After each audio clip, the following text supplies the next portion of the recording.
Hello guys, स्वागत है आप सभी का ऑनलाइन स्टडी एकेडमी में। दोस्तों, रोजगार और निर्माण का नया अंक प्रकाशित हो चुका है जो कि 23 से लेकर 29 अगस्त 2021 का है। और इस वीडियो में हम इसी का विश्लेषण देखेंगे इस हफ्ते क्या कुछ रहा इंपॉर्टेंट, करंट अफेयर क्या है नेशनल, इंटरनेशनल और स्पोर्ट्स से।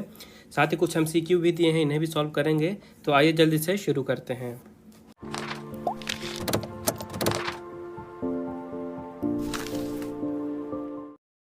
तो देखिए, जो पहला पेज है यहाँ पे स्वतंत्रता दिवस समारोह पर जो मुख्यमंत्री जी का संबोधन है प्रदेश के लोगों के लिए, इसके बारे में डिस्कस किया गया है, जिसमें अलग अलग तरह की चीज़ें बताई गई हैं कि प्रदेश में जो भी योजनाएं चलाई जा रही हैं तो जन भागीदारी से उनका क्रियान्वयन होगा। इसके अलावा जो भी पिछड़े वर्ग के लोग हैं, जनजाति हैं, उनके कल्याण के लिए अलग अलग तरह की स्कीम लाई जाएगी। कोशिश की जाएगी कि उनका विकास जल्द से जल्द किया जा सके और उन्हें जो न्याय का उनका प्रोसेस है उसको और भी आसान बनाया जाएगा। इसके अलावा मध्य प्रदेश में जो सांस्कृतिक विविधता है उस पर भी ध्यान दिया जाएगा। यहाँ की विविधता को बचाए रखने के लिए कुछ कार्य किए जाएंगे। इसके अलावा अलग अलग क्षेत्र के लिए स्कीम और प्लान्स के बारे में डिस्कशन किया शिवराज सिंह चौहान जी ने। जैसे कि जो कर्मचारी हैं मध्य प्रदेश के, उनके हित में ध्यान रखते हुए कहा गया कि बहुत ही जल्दी उनको भत्ते मिलेंगे और जो उनकी आय है उसमें भी बढ़ोतरी की जाएगी। उसके अलावा आयुष्मान भारत निरामयम मध्य प्रदेश योजना है, जिसके तहत मध्य प्रदेश की सरकार की तरफ से मध्य प्रदेश के लोगों को प्रतिवर्ष 5 लाख रुपए तक की राशि उपचार के लिए दी जाती है, उनके हेल्थ से रिलेटेड इश्यूज़ के लिए।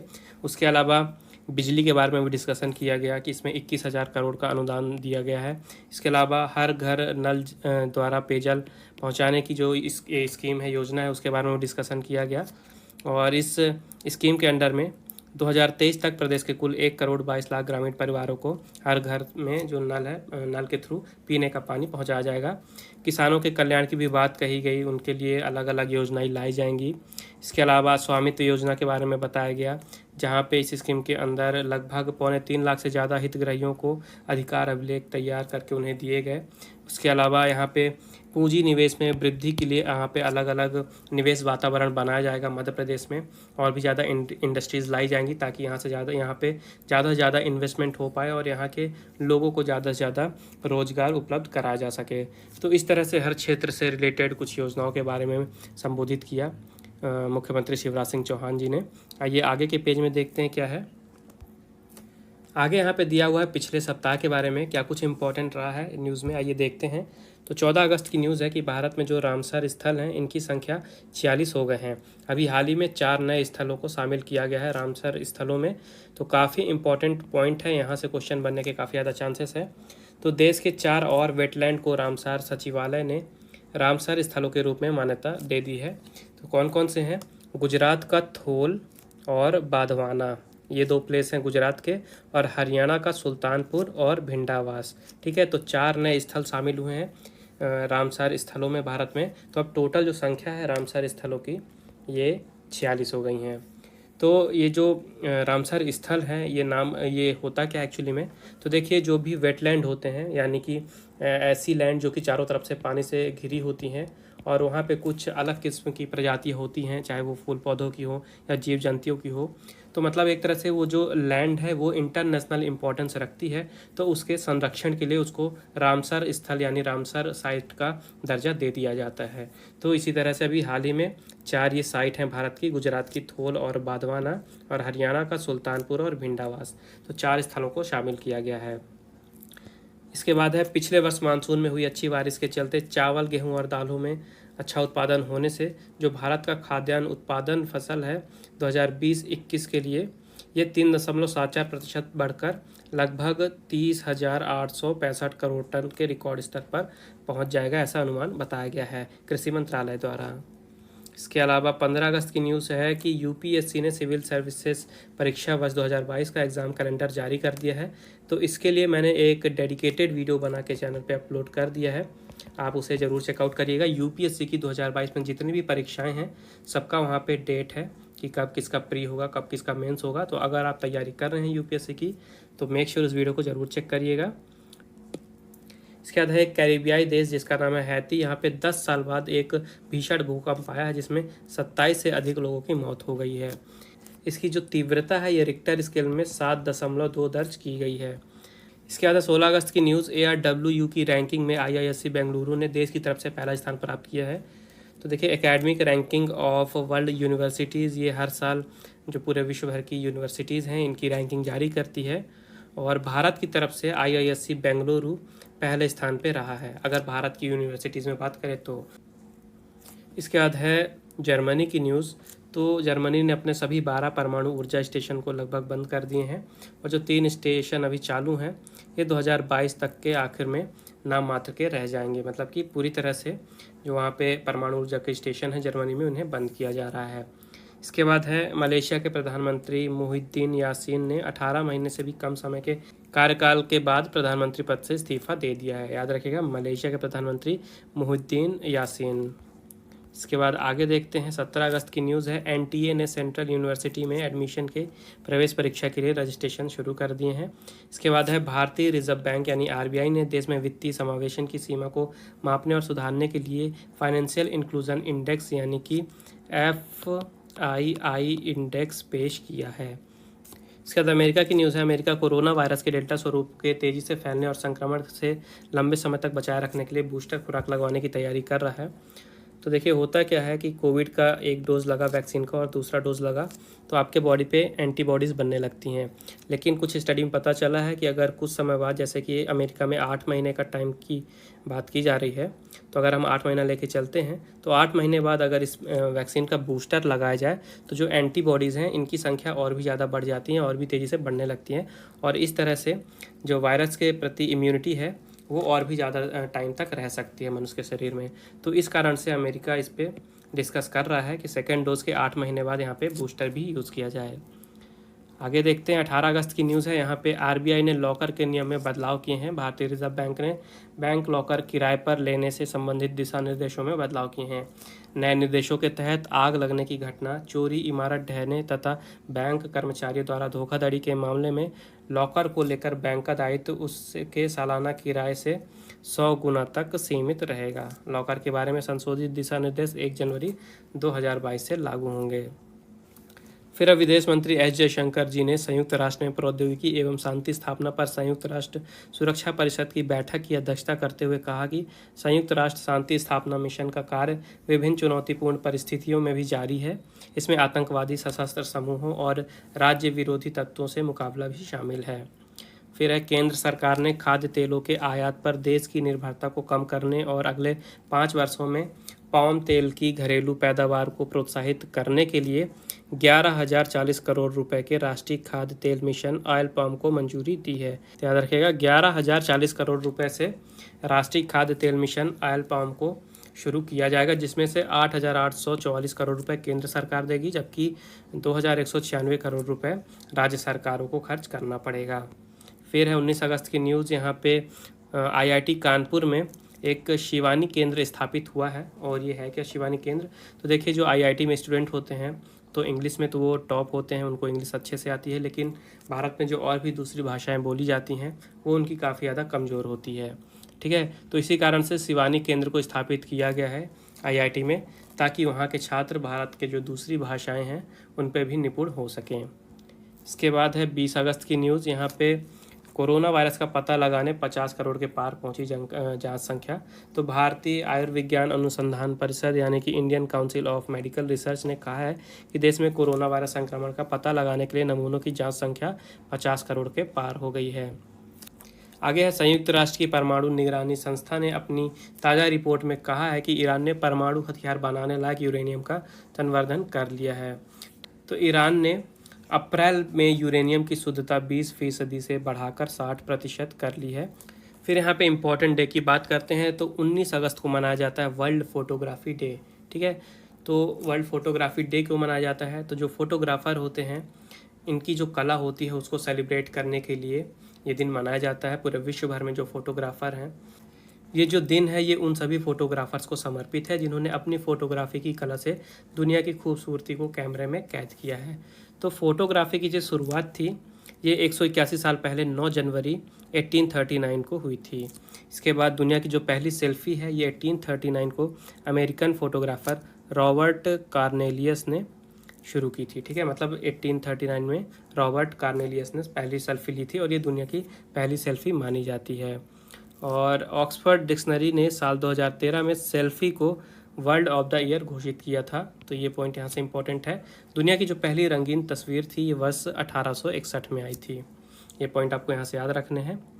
आगे यहाँ पे देखते हैं आदमी के दिमाग के बारे में बताया गया है। तो आदमी का जो दिमाग है इसका 3D नक्शा जो है ये हाल ही में आ चुका है, अवेलेबल है।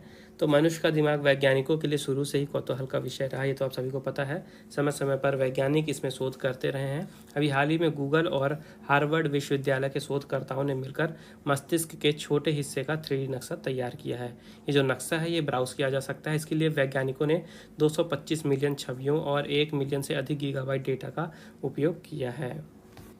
इसके बाद यहाँ पे आप लोग जैसा कि रिक्वेस्ट करते हैं कि जो भी जॉब की नोटिफिकेशन आए वो भी मैं बताऊं, तो अगर कोई जॉब का नोटिफिकेशन रहता है पेपर में तो मैं उसे डिस्कस ज़रूर करता हूं। फिलहाल तो इस अंक में भी कोई जॉब का नोटिफिकेशन नहीं है। यहाँ पे अलग अलग कॉलेज के एडमिशन्स की जो एडवर्टाइजमेंट है ये निकली हुई है। इसकी PDF आपको टेलीग्राम चैनल में मिल जाएगी, आप वहाँ से चेक कर सकते हैं। जॉब का नोटिफिकेशन नहीं है। यहाँ पर एक अप्रेंटिस प्रोग्राम के लिए नोटिफिकेशन निकाला गया है जो कि पावर डिस्ट्रीब्यूशन ट्रेनिंग सेंटर के लिए है। यहाँ पे स्नातक अप्रेंटिस की बात करें तो टोटल 48 रिक्तियाँ हैं, जिसमें सिविल, इलेक्ट्रिकल्स व इलेक्ट्रॉनिक्स और IT शामिल है। और वहीं डिप्लोमा में बात करें तो 69 रिक्तियाँ यहाँ पे खाली हैं, 69 पोस्ट खाली हैं। इसके अलावा अगर आपको लेटेस्ट जॉब की नोटिफिकेशन चाहिए तो आप टेलीग्राम चैनल पे ज्वाइन हो सकते हैं। वहाँ पे रेगुलरली जहाँ पे भी वैकेंसीज़ आती हैं, कोई भी नोटिफिकेशन आता है तो तुरंत उस ग्रुप में पोस्ट हो जाता है। उसके अलावा अगर आप तैयारियाँ कर रहे हैं तो डेली करंट अफेयर्स आप सभी को पता है कितना ज़्यादा इंपॉर्टेंट है हर एक एग्ज़ाम के पॉइंट ऑफ व्यू से। तो आप इंस्टाग्राम में भी ऑनलाइन स्टडी अकेडमी को फॉलो कर सकते हैं। वहाँ पे regularly daily current affairs time से अपलोड हो जाते हैं। फिर देखते हैं इस हफ्ते चर्चा में कौन रहे हैं। तो सबसे पहले हैं राजीव गौबा। तो राजीव गौबा हैं कौन? ये कैबिनेट सचिव हैं केंद्र सरकार के, और हाल ही में केंद्र सरकार ने इनका जो कार्यकाल है उसको 1 साल का विस्तार दे दिया। इनकी सेवा को 1 साल का विस्तार दे दिया गया है। तो अब वो 30 अगस्त 2022 तक केंद्रीय कैबिनेट सचिव के पद पर रहकर कार्य करेंगे। इसके बाद है इंग्लैंड की न्यूज़। यहाँ पे एक जेली फिश के अंदर दूसरी मछली फंस गई है। इंग्लैंड के नॉर्थ कार्नवॉल स्थित हार्लिन बीच पर एक जेली फिश पानी से बाहर रेत में फंसी मिली। जेली फिश के अंदर एक अन्य मछली भी फंसी हुई थी। ये तो कुछ खास इंपॉर्टेंट है नहीं। आगे देखते हैं इटली की न्यूज़ है। यहाँ पे वॉयलिन की आकार की 40 फीट की नाव तैयार की गई है। इटली के वेनिस शहर में एक अनोखी नाव बनाई गई है जिसका जो शेप है ये वॉयलिन की तरह है, जो बजाने वाला यंत्र होता है वॉयलिन उसकी तरह है, और इसकी लंबाई है 40 फीट। आगे है तनवीर महमूद मकरानी। तो ये 8वीं की छात्र हैं, इन्होंने मिलिट्री टैंक बनाया है। झाबुआ के राणापुर में रहने वाली 8वीं की छात्र तनवीर महमूद मकरानी ने जुगाड़ से मिलिट्री टैंक बनाया है। ये मोबाइल से ऑपरेट होता है। इसमें 12 वोल्ट की motor, 2 battery, Bluetooth, cooling fan, LED light, sensor और कैमरा लगाया गया है। इसको बनाने में लगभग 15,000 रुपये खर्च किए गए हैं। इसमें रॉकेट लॉन्चर भी हैं। इसके बाद है क्वेक यू युआन। ठीक है, क्वेक यू युआन। तो ये दुनिया की सबसे छोटी बच्ची हैं। हाल ही में ये घर लौटी हैं 13 महीने अस्पताल में रहने के बाद। तो एक्चुअली में हुआ क्या था कि पिछले साल इनका जन्म हुआ था 9 जून 2020 को, और उस समय इनका वज़न सिर्फ 212 ग्राम था, जबकि नॉर्मली जो भी बच्चे नए पैदा होते हैं उनका वज़न 2 से 4 किलो रहता है। तो ये दुनिया की सबसे छोटी बच्ची थी और इनका जो वज़न था काफ़ी ज़्यादा कम था और कुछ कॉम्प्लिकेशन थे, इसलिए इनको हॉस्पिटल में एडमिट किया गया था। और अभी हाल ही में 13 महीनों बाद स्वस्थ होकर घर लौटी हैं। फिर है एमिरेट्स एयरलाइन। तो संयुक्त अरब अमीरात की एमिरेट्स एयरलाइन ने हाल ही में एक विज्ञापन शूट किया है, और ये जो विज्ञापन है ये दुनिया की सबसे ऊंची इमारत बुर्ज खलीफा के टॉप पर फिल्माया गया है। ठीक है, ये जो बुर्ज खलीफा है इसकी ऊंचाई है 828 मीटर, ये आपको याद रखना है। फिर है मार्स मिशन। तो अंतरिक्ष एजेंसी नासा के मार्स रोवर की मंगल ग्रह से नमूने जुटाने की पहली कोशिश नाकाम रही है। कार के आकार का रोवर परसिवरेंस इस साल फरवरी में लाल ग्रह के जेजेरो क्रेटर के अंदर जीवन संकेतों की खोज के मकसद से उतारा गया था, लेकिन ये कोशिशों में नाकाम रहा है। आगे है द जी ट्रेन। तो दुनिया की पहली प्राइवेट लग्जरी ट्रेन 1300 फीट लंबी होगी। ये फ्रांस के मशहूर डिज़ाइनर थीरी गोगैन ने दुनिया की पहली प्राइवेट लग्जरी ट्रेन का डिज़ाइन तैयार किया है। इस लग्जरी ट्रेन में यात्रियों की सुविधाओं का पूरा ख्याल रखा जाएगा। जो ट्रेन है इसका नाम दिया गया है द जी ट्रेन। ठीक है, ट्रेन को बनाने में लगभग 2600 करोड़ रुपए का खर्चा आया है, और जो ट्रेन है इसमें 14 डिब्बे होंगे। इसकी लंबाई है 1300 फीट। इसके बाद है शिप हेड। तो अमेरिका में एक इंसानों जैसे दांतों वाली मछली दिखी है, और ये जो मछली है इसका नाम दिया गया है शीप हेड। ये आप देख सकते हैं फोटो में, इसके दांत इंसानों की तरह है बिल्कुल। इसका वजन जो है ये 5 से लेकर 15 पाउंड तक होता है।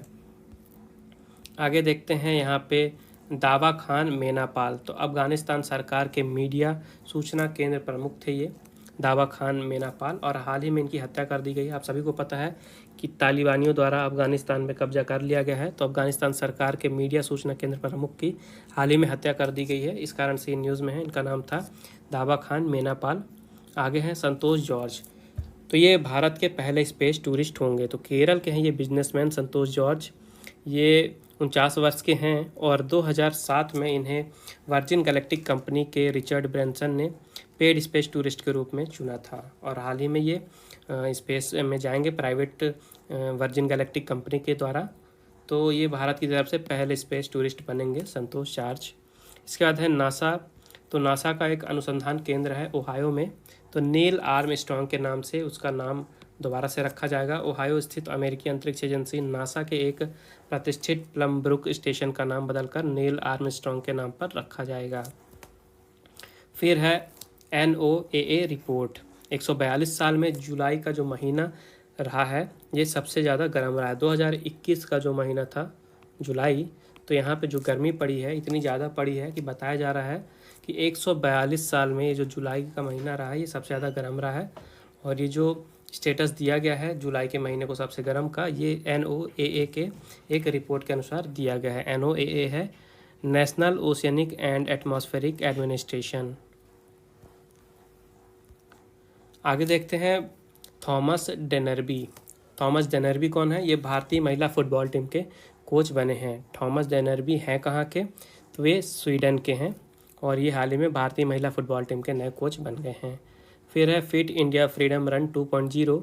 तो युवा कार्यक्रम और खेल मंत्री श्री अनुराग ठाकुर तथा खेल राज्य मंत्री श्री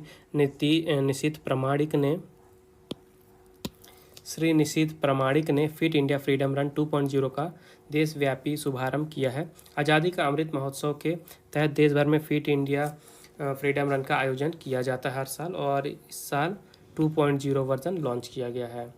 फिर है PV सिंधु।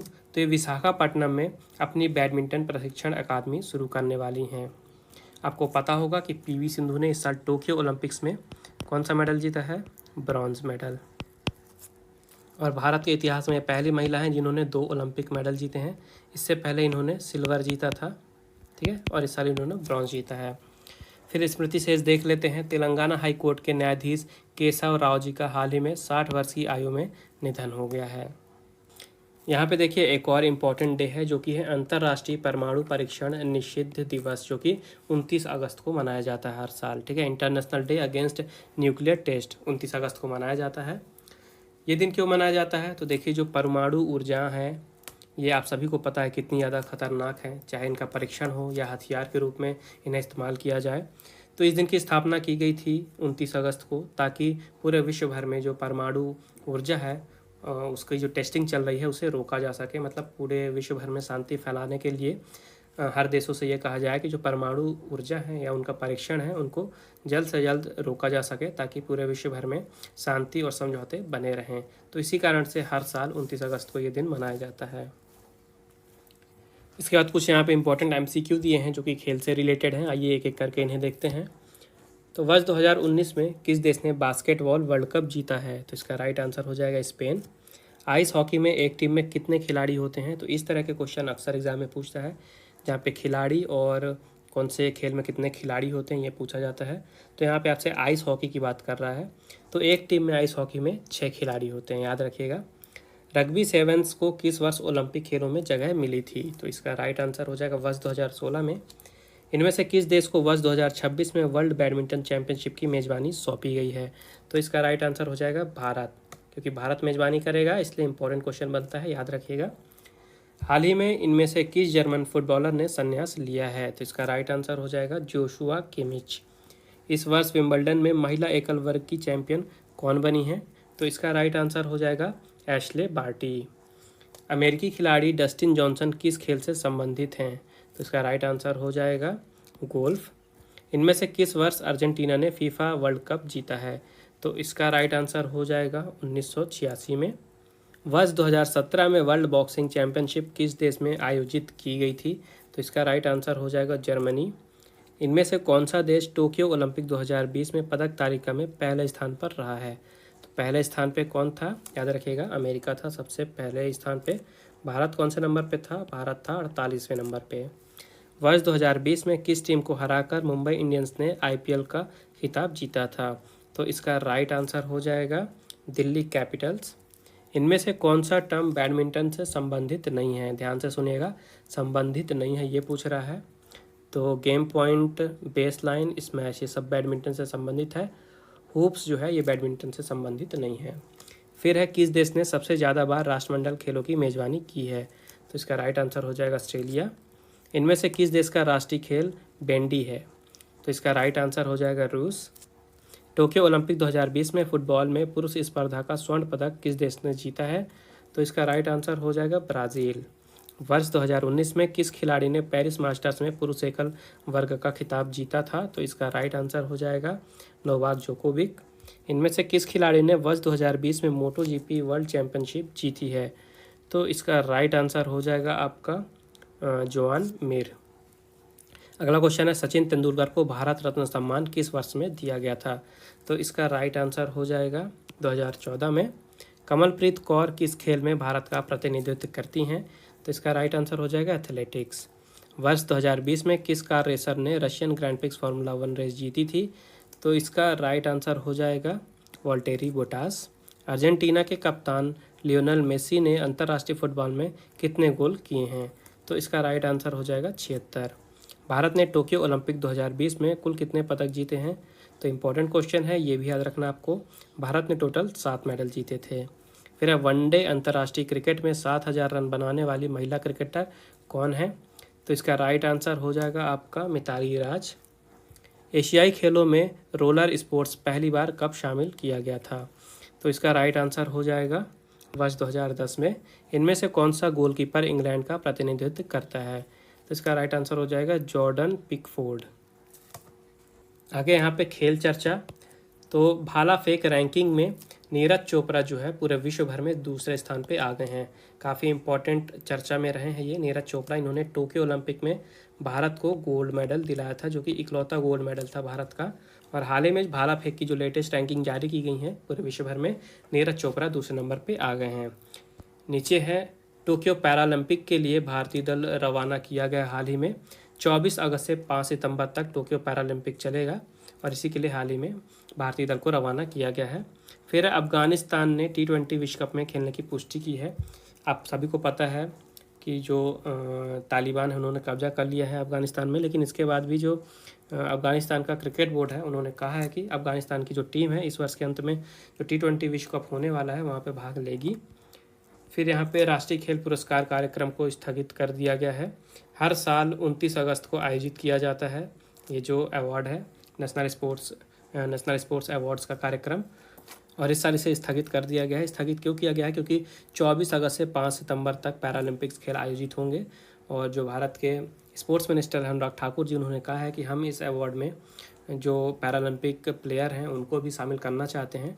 तो जब ये पैरालंपिक खेल समाप्त हो जाएंगे उसके बाद जो खेल पुरस्कार का कार्यक्रम है इसको वापस से ऑर्गेनाइज कराया जाएगा।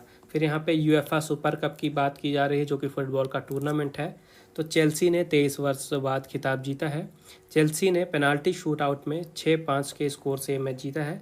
चेल्सी ने हराया किसे है? तो इन्होंने स्पेनिश क्लब विलारियल, ठीक है, विलारियल को हराया है। तो फाइनल में चेल्सी ने विलारियल को 6-5 से हराकर 23 सालों बाद जीता है यूएफए सुपर कप। फिर यहाँ पे कनाडा मास्टर्स की बात हो रही है जो कि एक टेनिस का टूर्नामेंट है। तो रूस के अनुभवी टेनिस खिलाड़ी जो हैं डेनियल मेदवेदेव, इन्होंने कनाडा मास्टर्स टेनिस टूर्नामेंट का पुरुष एकल वर्ग का जो खिताब है इसे अपने नाम कर लिया है। फिर यहाँ पे ICC player of the month की अवार्ड की बात करते हैं। तो पुरुषों में प्लेयर ऑफ द मंथ बने हैं बांग्लादेश के शकीब अल हसन, और महिलाओं में प्लेयर ऑफ द मंथ बनी हैं वेस्ट इंडीज़ की स्टेफनी टेलर। तो ये दो नाम आपको यहाँ से याद रखने हैं। और T20 ऑलराउंडर रैंकिंग में शकीब अल हसन नंबर 1 पायदान पे हैं, सबसे ऊपर हैं, ये भी आपको याद रखना है। इसके बाद है वेस्ट इंडीज़ ने पाकिस्तान को 1 विकेट से हरा दिया है। टेस्ट मैच की बात हो रही है। यहाँ पे काफ़ी ज़्यादा चर्चित एक टेस्ट मैच था। पिछले वीडियो मैंने आपको बताया था भारत और इंग्लैंड के बीच जो टेस्ट सीरीज़ खेली जा रही है, इसमें पहला मैच तो बारिश की वजह से रद्द हो गया था। दूसरे टेस्ट मैच में भारत ने जो क्रिकेट का घर कहा जाता है, होम ऑफ क्रिकेट कहा जाता है, जो कि है लॉर्ड्स, तो लॉर्ड्स में भारत ने इंग्लैंड को हरा दिया टेस्ट मैच में। इस कारण से जो भारतीय टीम है काफ़ी ज़्यादा खुश थी और चर्चे में भी है, तो यहाँ से ये पॉइंट आपको याद रखना है। इसके बाद है उन्मुक्त चंद ने अभी हाल ही में क्रिकेट से संन्यास ले लिया है। तो 2012 में जो भारतीय अंडर 19 टीम थी, वहाँ के ये कप्तान थे। इन्होंने भारत को विश्व कप जितवाया था अंडर 19 में 2012 में, और हाल ही में इन्होंने क्रिकेट से संन्यास लेने की घोषणा कर ली है। इसके बाद मध्य प्रदेश के अमित हैं, इन्होंने युवा तीरंदाजी में स्वर्ण पदक जीता है। तो मध्य प्रदेश तीरंदाजी अकादमी के अमित कुमार ने पोलैंड में आयोजित विश्व युवा तीरंदाजी चैंपियनशिप में स्वर्ण पदक जीता है, ये आपको याद रखना है। इसके बाद यहाँ पे सामयिकी देख लेते हैं थोड़ा सा। तो भारत और अमेरिका के बारे में बात की जा रही है कि दोनों ही देशों के बीच में जो संबंध है और भी ज़्यादा मजबूत होते जा रहे हैं और भी ज़्यादा बढ़ते जा रहे हैं। तो अमेरिका में भारत के राजदूत तरनजीत सिंह संधू ने कहा है कि अमेरिका के साथ भारत के जो संबंध है ये तेज़ी से आगे बढ़ रहे हैं। दोनों ही देशों को स्वास्थ्य, शिक्षा, पर्यावरण परिवर्तन और रक्षा जैसे अहम क्षेत्रों में अधिक सहयोग करने की ज़रूरत है। इसके बाद यहाँ पे प्रधानमंत्री जी का राष्ट्र को संबोधन के बारे में लिखा गया है।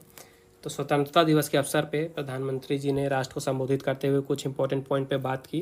जैसा कि मैंने वीडियो की स्टार्टिंग में कहा था कि शिवराज सिंह चौहान जी ने जैसे मध्य प्रदेश के बारे में कहा, वैसे ही प्रधानमंत्री नरेंद्र मोदी जी ने भारत के बारे में कहा, जैसे कि वैक्सीनेशन प्रोग्राम हो गया। उसके अलावा सबके ओवरऑल डेवलपमेंट के बारे में बात की गई, स्वामित्व योजना हो गया, किसानों के वेलफेयर की बात हो गई, जल जीवन मिशन की बात हो गई, स्वनिधि योजना हो गया, ग्रामीण भारत और भारत किस तरह से बदल रहा है, क्या क्या चेंजेस आ रहे हैं, भारत का विज़न क्या है, आगे आने वाले 2047 में भारत कहाँ पे होगा। तो इन सब चीज़ों के बारे में नरेंद्र मोदी जी ने वहाँ पे भारत को संबोधित करते हुए कहा। आगे देखते हैं, चंद्रयान 2 की बात की गई है। तो वैज्ञानिकों ने ऑर्बिटर के आंकड़ों का विश्लेषण किया है। चंद्रयान मिशन में भारत को बड़ी सफलता हाथ लगी है रिसेंटली। अब हमारे जो वैज्ञानिक हैं ये पुख्ता रूप से ये कहने की स्थिति में है कि चांद पर जो है पानी अवेलेबल है। तो चंद्रयान के ऑर्बिटर के इमेजिंग इंफ्रारेड स्पेक्ट्रोमीटर की ओर से भेजे गए आंकड़ों व चित्रों के विश्लेषण में चांद की सतह पर हाइड्रोलिसिस यानी कि वाटर मॉलिक्यूल्स या पानी के जो अणु होते हैं उसके प्रमाण मिले हैं। तो काफ़ी ज़्यादा इम्पोर्टेंट न्यूज़ है ये चंद्रयान 2 से रिलेटेड, तो इसे आपको याद रखना है। फिर है यहाँ पे ब्लू हाइड्रोजन। तो एक शोध का मानना है कि जीवाश्म ईंधन से ज़्यादा नुकसानदेह है ये ब्लू हाइड्रोजन। तो देखिए, जीवाश्म से जो ईंधन तैयार होते हैं इससे पर्यावरण को काफ़ी ज़्यादा नुकसान होता है और इसके बारे में काफ़ी गंभीर चिंताएं जताई जा रही हैं पूरे विश्व भर में। तो इसी कारण से ऊर्जा के अलग अलग विकल्प, अलग अलग ऑप्शन ढूंढे जा रहे हैं कि किसी और तरीके से ऊर्जा बनाई जा सके ताकि ये जो जीवाश्म ईंधन होता है इसे यूज़ करना बंद किया जा सके। तो इसी तरह का एक तरीका खोजा गया है ब्लू हाइड्रोजन। लेकिन एक शोध में बताया गया है कि जो ब्लू हाइड्रोजन है ये जीवाश्म ईंधन से भी ज़्यादा नुकसानदेह है। और ऐसा क्यों है? क्योंकि ब्लू हाइड्रोजन को बनाने की प्रक्रिया में काफ़ी ज़्यादा ऊर्जा लगती है और ये जो ऊर्जा है ये प्राकृतिक गैस को जलाने से मिलती है। तो इस तरह से ये जो ब्लू हाइड्रोजन है, शोध में ये बताया गया है कि जीवाश्म ईंधन से भी ज़्यादा नुकसानदेह है ये।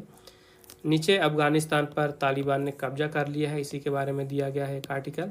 पिछले वीडियो मैंने आपको बता दिया था। और यहाँ पे जो भारतीय फंसे हुए हैं उनको निकालने के लिए भी कार्यक्रम शुरू कर दिया है, काम शुरू कर दिया है। जो भारत की सरकार है उनकी तरफ से काम शुरू हो गया है। इसके अलावा अमेरिका के जो राष्ट्रपति हैं जो बाइडन, उन्होंने अफगानिस्तान से अपनी सेना हटा ली थी और उन्होंने कहा कि उन्हें इनका बिल्कुल भी खेद नहीं है। उनके अनुसार जो अफगानिस्तान के सैनिक हैं उन्हें अपने लिए खुद लड़ना होगा, ऐसा मानना है जो बाइडन का। और लास्ट पेज में एक और इम्पॉर्टेंट डे चलते चलते देख लेते हैं। देखिए, 20 अगस्त को मनाया जाता है विश्व मच्छर दिवस यानी कि वर्ल्ड मॉस्किटो डे। ठीक है, तो ये पॉइंट भी आपको याद रखना है, 20 अगस्त को हर साल मनाया जाता है विश्व मच्छर दिवस।